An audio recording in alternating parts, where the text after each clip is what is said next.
Bismillahirrahmanirrahim. Assalamu alaikum, dear students. Today we will study the third unit of our course, that is the course of English compulsory, and today's topic is taught in BS programs, in B8, in ADE, in ADS, all programs. और open university की अगर book की बात करें तो ये book हमने जो ओपन की हुई है आपके सामने, दैट इज़ इंग्लिश कंपल्सरी 1, जो 9407 कोड भी है और 5404 कोड भी है। ये दोनों कोड्स में यही बुक आती है। चूँकि यहाँ पे एडवांस लेवल के साथ ऐसे स्टूडेंट्स भी होते हैं जो अभी बिल्कुल हाल ही में इंटर करके आए होते हैं, इंटरमीडिएट, तो इसलिए इस वीडियो में हम उर्दू और इंग्लिश दोनों को मिक्सचर के साथ चलेंगे ताकि स्टूडेंट को समझने में आसानी हो। Anyway, this is about the function of agreeing and disagreeing. We know what is a language function. When it is function here, it means that it is a language function. Everything that you perform through language is a function. For example, you ask questions and someone answers it. This asking and answering is a function. You ask address from someone. This is also a language function. You go for shopping and shop the things and have a kind of bargaining with the shopkeeper. That is also a language function. So everything that you do through the language is language function. And this unit starts with the language function of agreeing and disagreeing. See, whenever there is some proposition, some idea, some may agree, some may disagree.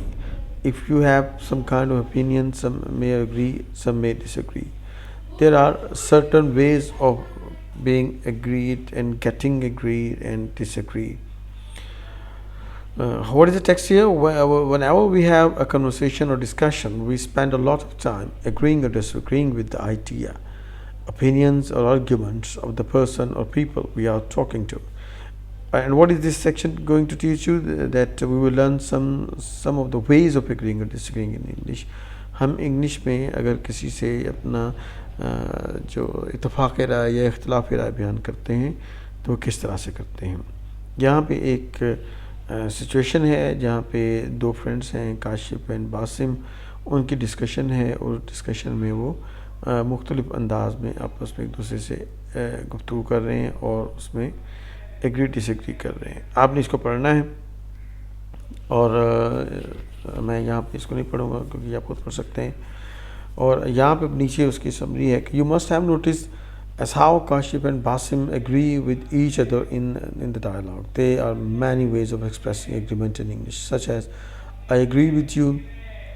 Okay, यहाँ पे मैं बताऊँ कि अगर आप किसी person के साथ एग्री करते हैं तो आप I agree with you कहेंगे, और अगर आप किसी आइडिया के साथ, किसी ख्याल के साथ एग्री करते हैं तो I agree to you कहेंगे। I agree to this proposition, I agree to this idea, I agree to this opinion. तो यहाँ पे ये ख्याल है कि अगर किसी पर्सन के साथ करें तो विद आएगा, लेकिन अगर आप यही किसी आइडिया या किसी ख्याल के साथ इत्तेफाक करें तो एग्री टू आएगा। नेक्स्ट उसने लिखा है yes I quite agree, I absolutely agree, I couldn't agree with you more. So this is how you disagree. You disagree in this way, and you are right. You are quite right. You are absolutely correct, and you may also disagree. In मेरी इसलिए हम उसको देखते हैं आगे। आगे आपकी exercise है express your agreement about the following issues. Choose different expressions such time each time from the one given above. आप इसी में से जो ऊपर आपको एक्सप्रेशन दिए हुए हैं, ये बड़ी आसान एक्सरसाइज कर दी गई है आपके लिए। उन्हीं एक्सप्रेशन में से जो आपको सूटेबल लगता है वो एक्सप्रेशन यहाँ पे यूज़ करें, और ये आपकी एक्सरसाइज है। जब आप एक चीज़ से प्रैक्टिकली गुजर जाते हैं तो फिर आपके लिए सीखना आसान होता है। हम इसे टीचिंग लैंग्वेज में कहते हैं kinaesthetic approach. Kinaesthetic mean that when you learn through experience. तो मैं ये एक्सरसाइज आप पे छोड़ता हूँ, आप इसको हल करेंगे। There is another situation here now that Amir and Jahangir are talking about cricket. When you listen to their conversation, pay attention to how they. यहाँ पे जो आपकी आपको साथ इस कोर्स बुक के ऑडियो मिली होगी, उसको आप सुनेंगे यहाँ पे और साथ साथ आप इसको पढ़ेंगे। अब यहाँ पे क्या है, यहाँ पे डिसएग्रीमेंट की एग्जांपल्स हैं। यहाँ पे वो दोनों एक दूसरे के साथ गुफ्तगू करते हैं, डिसएग्री करते हैं, and we disagree when we are talking and we are conversing with someone. Definitely, not only that we agree to many things, but we also disagree to many things as well. So whatever he says, I don't agree, I'm sorry, but I don't agree with you, I'm afraid I don't agree with you at all, I can't agree with you, no, you're wrong, I think you're quite mistaken, you are absolutely incorrect. So यहाँ पे आप level of relationship very करेगा, किसके साथ आपका level of frankness क्या है। क्या आप जो डिसएग्रीमेंट कर रहे हैं वो अपने टीचर से है, अपने वालिद से है, अपने फ्रेंड से है, अपने बच्चे से है। सो और उसके बाद ये कि what is the intensity of disagreement. आप कहते हैं I don't agree, that is something on lighter mode, I am sorry but I don't agree with you, that is also lighter. But one says you are absolutely incorrect, this is not a lighter mood, this is what you say with assertion that you are completely incorrect. This is an exercise, another exercise that is of disagreement, and you will solve this exercise as you did the previous one. I recommend you that you can stop the video here and you can solve the exercises first, and then you may go on. You have the books with you, and you also are having that on the screen the people who are not from that code, जो लोग ये code नहीं पढ़ रहे हैं और वैसे ही ये फंक्शन सीख रहे हैं, उनके लिए ये बड़ा वैल्यूएबल है कि आप वीडियो को यहीं पे स्टॉप करें और ये सारी एक्सरसाइज को देखें और सॉल्व करें। अब यहाँ पे अगली एक और गुफ्तगू है, और उसके बाद वो आता है जो स्ट्रॉन्ग एग्रीमेंट और स्ट्रॉन्ग डिसएग्रीमेंट है। वो अब एब्सोल्युटली एग्जैक्टली राइट, ये अब आप स्ट्रॉन्ग स्ट्रेस दे रहे हैं अपने एग्रीमेंट में। And when you say oh come on, when you say nonsense, rubbish, these are things that the expressions of strong disagreement. I hope you can understand it well. नीचे और भी है, that quite true, किसी को politely आप जोर देते हैं कि हाँ भी true, you are talking nonsense, you must be joking. It means that ये strongly disagreement expressions है। आगे एक और एग्जाम्पल है, an interviewer is asking questions to the Director General of the Pakistan Environment Protection Agency. As you listen to their conversation, अगर आपके पास ये audio है तो उसमें सुन सकेंगे। आप वहाँ यहाँ पे आपको क्या करना है, notice is expression of agreement and disagreement. हमने प्रीवियस यूनिट्स में ये लिसनिंग के भी हमने सीखा है कि लिसनिंग में हम किस तरह से एक एक्सटेंसिव लिसनिंग करते हैं और इंटेंसिव लिसनिंग करते हैं। ये जो एग्जांपल होगी इंटेंसिव लिसनिंग होगी, जहाँ पे आप इस बात पे गौर करेंगे कि किस जगह पे उन्होंने एग्रीमेंट किया और किस जगह पे डिसएग्री किया है, ये उसकी एग्जांपल होगी। अगर आपसे जनरली बाद में पूछ लिया जाए कि इस इंटरव्यू में क्या था, तो वो एक्सटेंसिव लिसनिंग की एग्जांपल होगी। इसे भी आप खुद पढ़ेंगे और फिर आप इसको देखेंगे कि इसमें क्या है। फिर इससे रेलिवेंट एक एक्सरसाइज है जहाँ पे you have been asked, you must have notice that TG has used certain expression that convey strong agreement और disagreement. Listen to the conversation. जो नहीं सुन सकते, ये बस ये ऑडियो नहीं है, वो यहाँ से पढ़ें और उससे देखें। और एक्सरसाइज नंबर 4 भी इसी के रेलिवेंट है, इसको भी आप इसी तरह से सॉल्व करेंगे। ये एक और रिकॉर्डिंग है आलिम ऑनलाइन के हवाले से, यहाँ पे भी क्वेश्चंस हैं, आंसर्स हैं, यहाँ पे भी एग्रीमेंट और डिसएग्रीमेंट है। हम आगे चलते हैं, मैं वो सारे वर्ड्स नहीं पढ़ूँगा। अच्छा, अब अगला जो इसमें इसी यूनिट का जो अगला चैप्टर है वो है स्ट्रक्चर का, और इसमें सिंपल पास्ट टेंस है। Simple past tense, past indefinite. अब इसको एक जोर देने की ज़रूरत क्यों पेश आई है? इसलिए कि बहुत से students what they do that they mix up simple past with the present perfect. Perfect tense को और पास्ट टेंस को मिक्स कर देते हैं। एग्जांपल मैं इसको यूँ दूँगा कि जैसे हमारे ग्रामर ट्रांसलेशन मेथड के थ्रू पढ़ाया जाता है, GTM के थ्रू क्या कहा जाता है। अगर मैं कहूँ वो लाहौर गया तो स्टूडेंट्स को ट्रांसलेट कर देगा ही वेंट टू लाहौर। अगर मैं कहूँ वो लाहौर जा चुका था तो कहेगा he had gone to Lahore, जो कि मुकम्मल तौर पे ही गलत है। चुका था या गया से टेंस नहीं बदल गया, सेंस दोनों की एक है। वो लाहौर जा चुका था या वो कल लाहौर जा चुका था या वो कल लाहौर गया, दोनों ही एक ही बात है। दोनों को ही आप पास्ट इंडेफिनिट में सिंपल पास्ट में ट्रांसलेट करेंगे। इसमें चुका की वजह से परफेक्ट टेंस नहीं आता। ये नीचे बड़े अच्छे अंदाज में आपको समझाया गया है। सिंपल पास्ट में वर्ब के साथ ईडी यानी सेकंड फॉर्म आती है। ये रेगुलर वर्ब्स हैं जिनके साथ ईडी आता है। इर्रेगुलर वर्ब्स वो होते हैं जिनके साथ ईडी नहीं आता, बल्कि वो और वे में बनते हैं, जैसे गो वेंट गॉन है, या जो कम केम कम है। यहाँ पे जो एग्जांपल आपको दी जा रही है वो इसकी वर्ब प्लस ईडी की ही है। अब आगे आप देखें तो ये बड़ा खूबसूरत अंदाज में समझाया हुआ है। Now let us learn where and when we can use the past tense. हम कहाँ कहाँ पे पास्ट टेंस किस किस तरह से इस्तेमाल कर सकते हैं। यहाँ पे आप देख सकते हैं कि पास्ट है, प्रेजेंट है और फ्यूचर। ये जो क्रॉस है, ये क्रॉस के लिए नहीं किया हुआ है। ये आपको बताया गया है कि इस जगह पे अगर एक्शन हो तो आप पास्ट टेंस यूज़ कर सकते हैं। अब मसला ये होगा कि मैं इस क्रॉस को टिक में बदल देता हूँ। यहाँ पे आप कर सकते हैं इसको। अब होगा क्या कि जब आप इस पे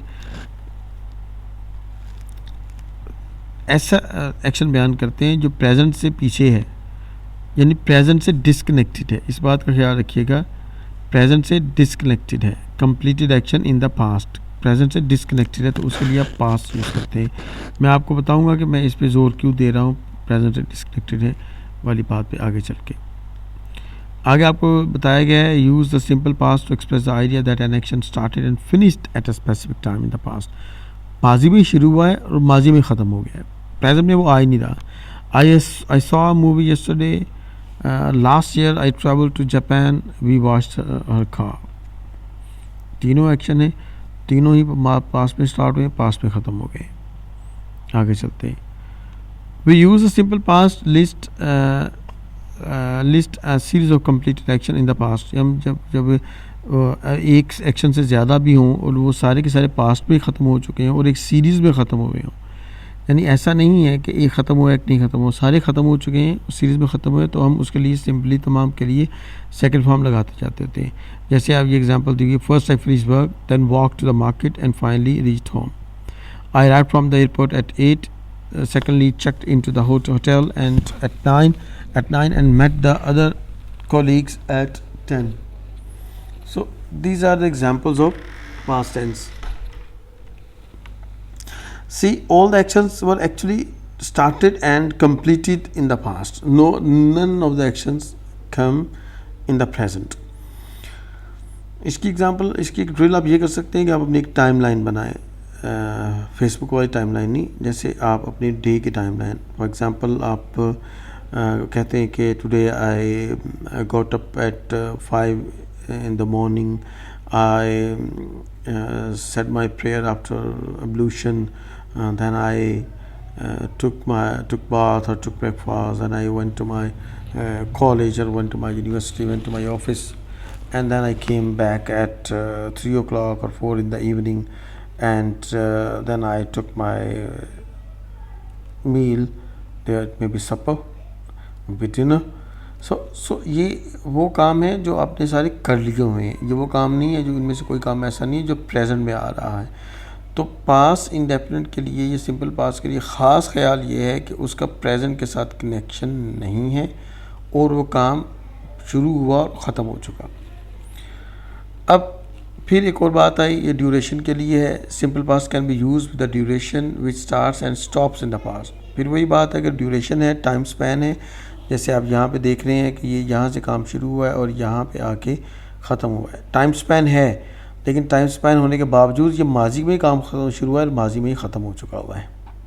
एग्ज़ाम्पल क्या है, I lived in Gilgit for 2 years, Samina studied Arabic for 5 years, they sat at the beach all day, we talked on the phone for 30 minutes, we waited for them for 1 hour, we took our workshop in the morning, we completed our session in the morning, we could not complete our session today। ये सारी की बातें जो पास में हैं और ये पास form में ही आती हैं।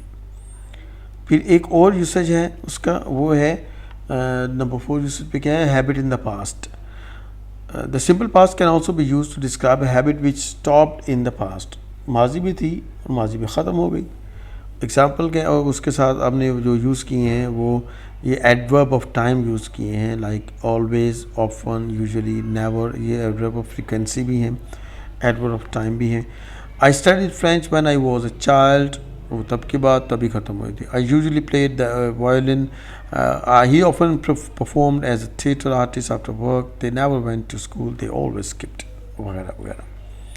ये सारे के सारे और पास्ट के यूसेजेस हैं. और एक बात जो ख़ास तौर पे जो ख्याल में रखनी है वो यही है कि ये एक्शन पास्ट में स्टार्ट हुआ है, पास्ट में ही ख़त्म हो चुका है.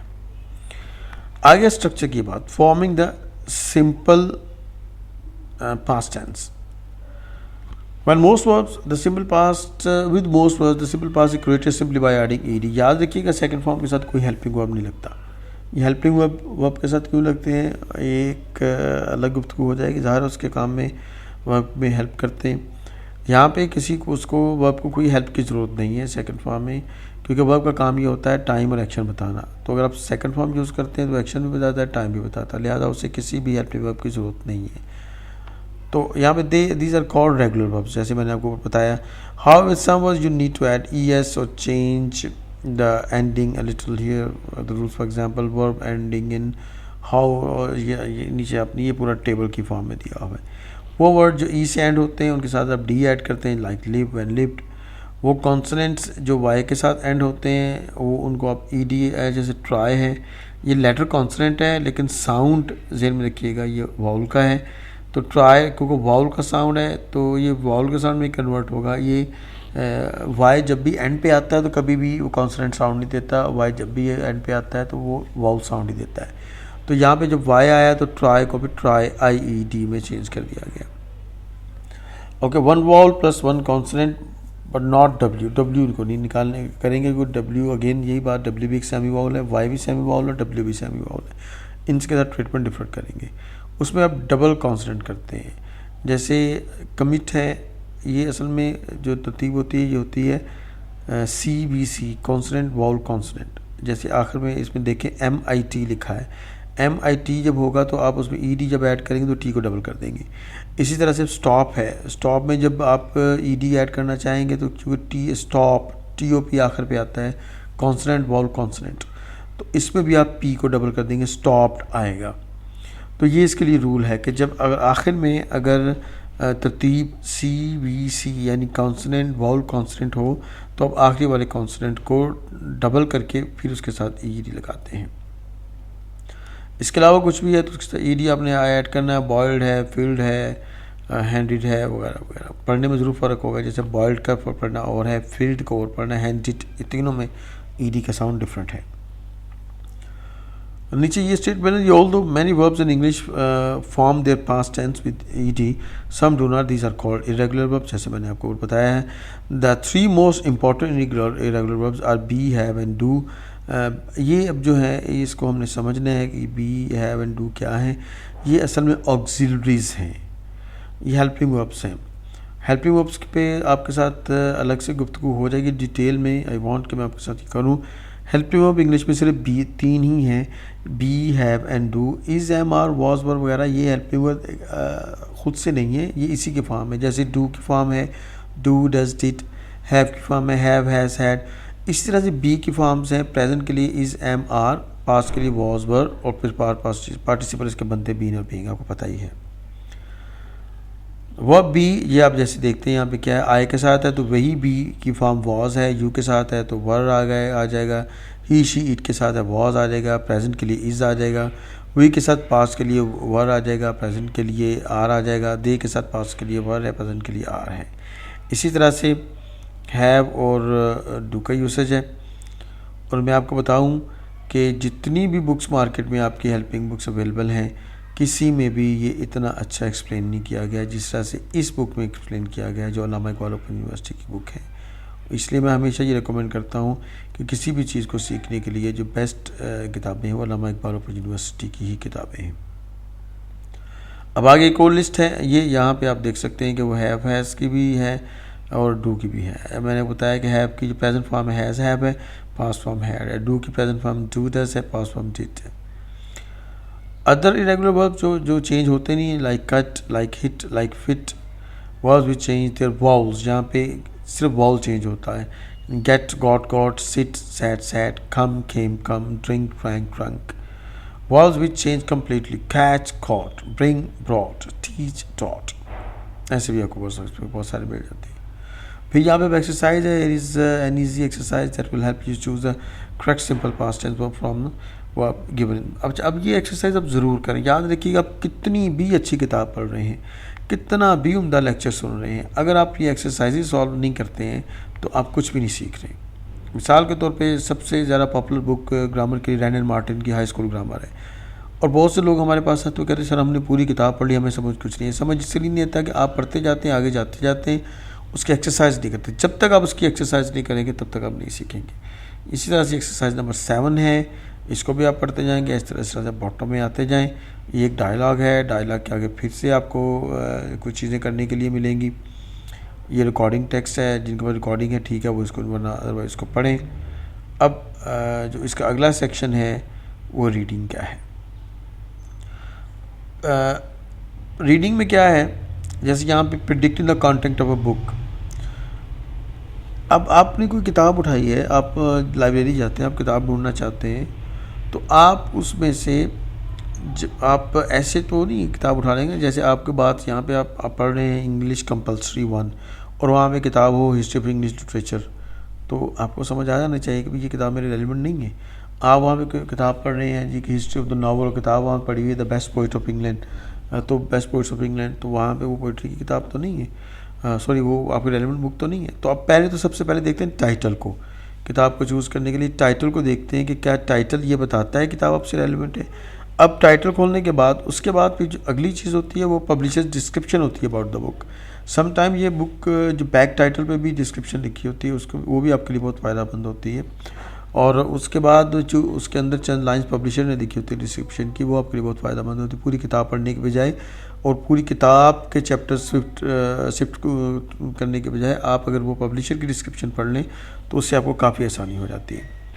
फिर एक फॉरवर्ड होता है, प्रेफेस होती है उसके बारे में, जैसे आप उर्दू में मुकदमा है या फिर उसके इब्तदाइया लिखा जाता है, उसको देख सकते हैं। फिर कंटेंट पेज देख सकते हैं, कंटेंट पेज में क्या क्या है, इंडेक्स देख सकते हैं।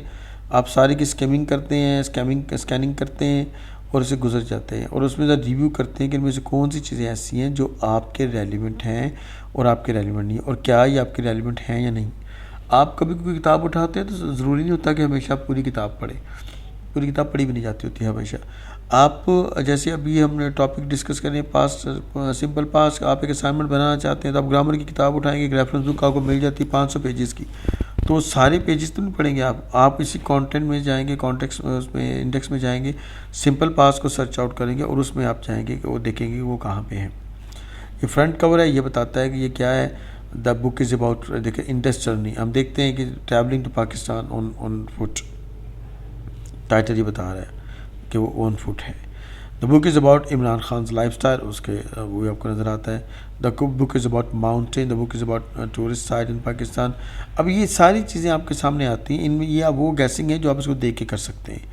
अब आप इसमें आगे फिर इंडेक्स में जाएंगे, पेज बैक कवर या उसको देखते हैं, उसके अंदर लिखा होता है, ये देखिए सारी डिस्क्रिप्शन लिखी हुई है, तो ये डिस्क्रिप्शन आपको बताती है कि किस चीज़ के बारे में। अब आपने वेरियस जो उसके बारे में गैस किए हैं उनको ये डिस्क्रिप्शन मज़ीद ओपन कर देगी कि आप क्या करते हैं। एक्सरसाइजेस हैं, एक्सरसाइज में से आप गो थ्रू करते जाएँ, ये आपको समझा देंगी कि आप किस तरह